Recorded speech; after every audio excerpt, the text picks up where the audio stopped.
Fala aí, fanático vascaíno, fanática vascaína, que alegria encontrar você aqui, dia de decisão na Sul-Americana. Chega deixando o seu like, a mãozinha que tá aqui embaixo, que é muito importante. Comenta quanto vai ser o jogo hoje, qual é a tua expectativa pro jogo de hoje. E claro, se é novo, se inscreve, gente, dá aquela moral pro nosso canal. Eu acordei com essa sensação ontem, no final do dia, no nosso grupo do Cidade Jardim, do Vasco CJ, Pierre Estrada, nosso presidente, falou assim: Fabinho, o café hoje, no caso ontem, foi um pouco amargo. Desceu com aquele gosto estranho. Vamos ser mais otimistas com o nosso Vasco. E aí eu peguei essa vibe e fui dormir pensando nisso. E acordei com a convicção de que vamos fazer um grande jogo. Ontem no treinamento, o técnico Fernando Diniz não contou com o Lucas Freitas. E aí, porque ele está gripado, o que ele fez? Foi ousado. E o Vasco precisa de ousadia hoje. Trouxe o Hugo Moura para a quarta zaga. Na verdade, vai jogar pelo lado direito, o João Vitor pela esquerda, enfim, mas deve ser o Hugo Moura pela esquerda. E enfiou o Jair no meio-campo. Tietê e Jair. Garré, Nuno, Verrete e Ryan. Gostei. Um sexteto pra frente que sabe jogar bola. E o Vasco hoje precisa o quê? Jogar bola. Produzir.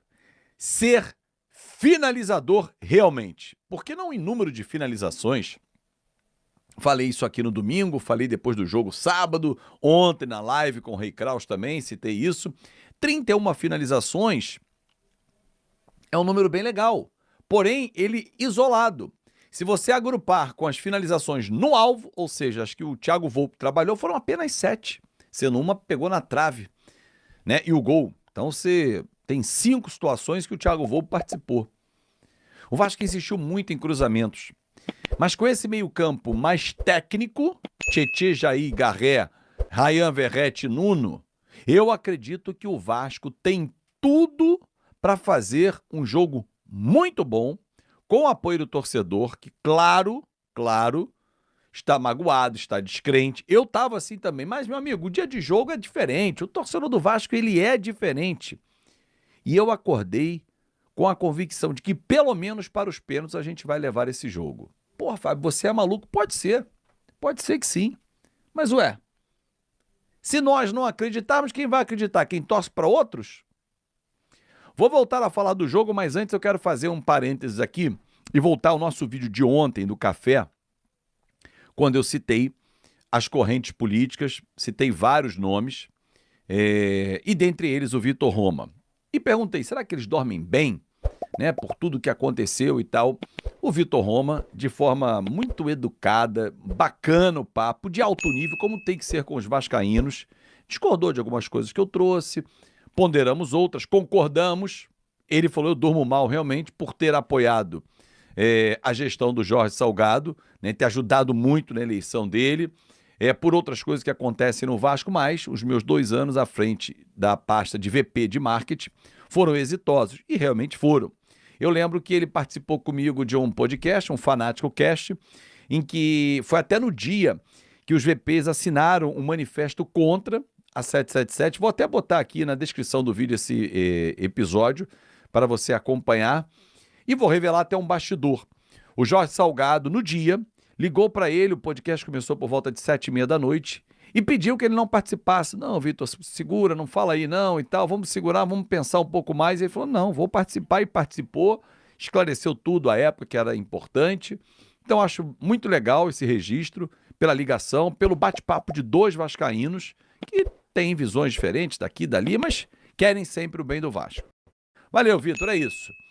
Agora, ele não entra no mesmo rol do Jorge Salgado, do Alexandre Campelo, do Osório, do Duque Estrada, sendo que Osório e Duque Estrada, assim, esses caras participaram, Luiz Melo, ativamente da venda para 777, junto com a KPMG. Esses sim têm que ser apontados, tá? Mas, enfim, esclarecimento feito. Seguimos. Voltamos a falar do jogo de hoje. Cara, a missão é impossível. Botei na thumb aí até a brincadeira com o filme do Tom Cruise, né, a cara do Diniz. Ele tem uma missão dele, pessoal, quase impossível. Porque eu recebi ontem, e não lembro quem foi que fez o levantamento, senão claro que daria crédito.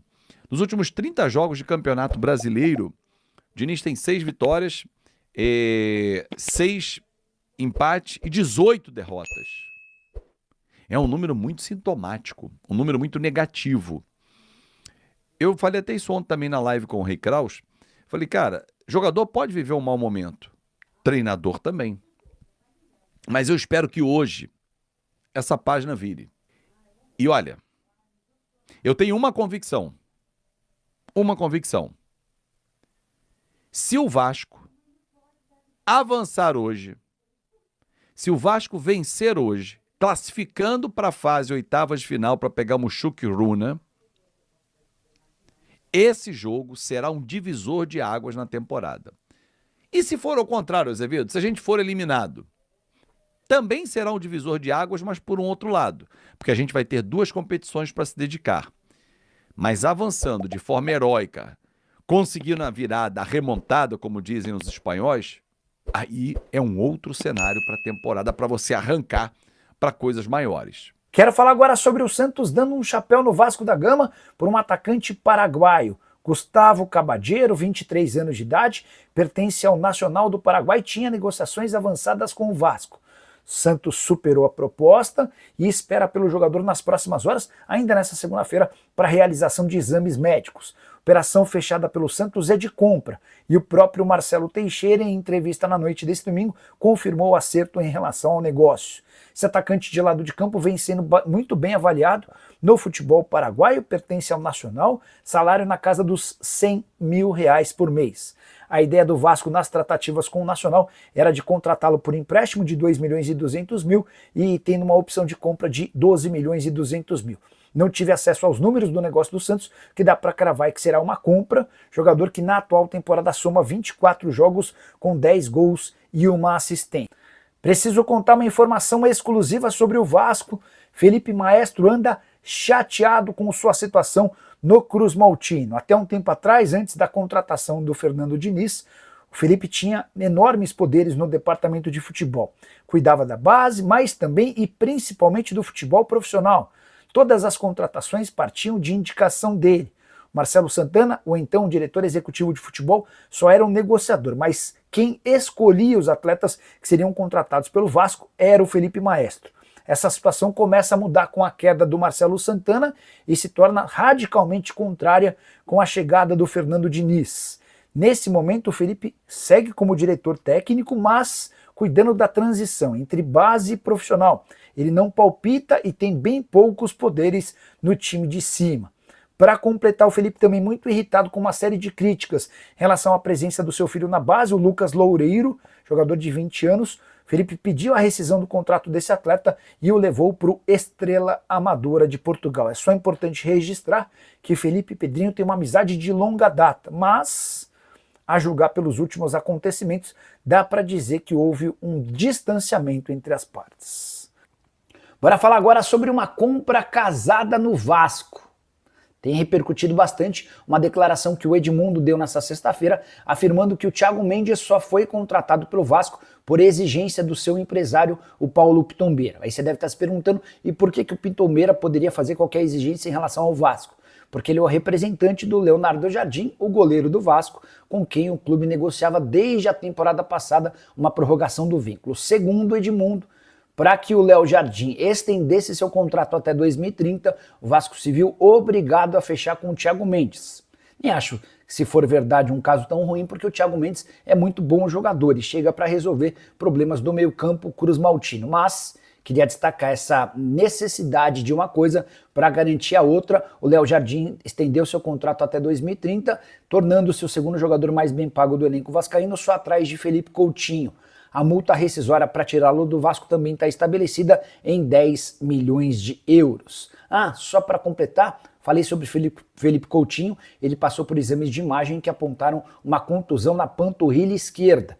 Tempo de recuperação de pelo menos mais 2 semanas. Felipe Coutinho vai trabalhar para estar à disposição para voltar contra o CSA no dia 30, em jogo das oitavas de final da Copa do Brasil. E aí, pessoal, beleza? Não se esqueça de se inscrever no canal, deixar o seu like e ativar o sininho das notificações. Um forte abraço e até o próximo vídeo. Tamo junto!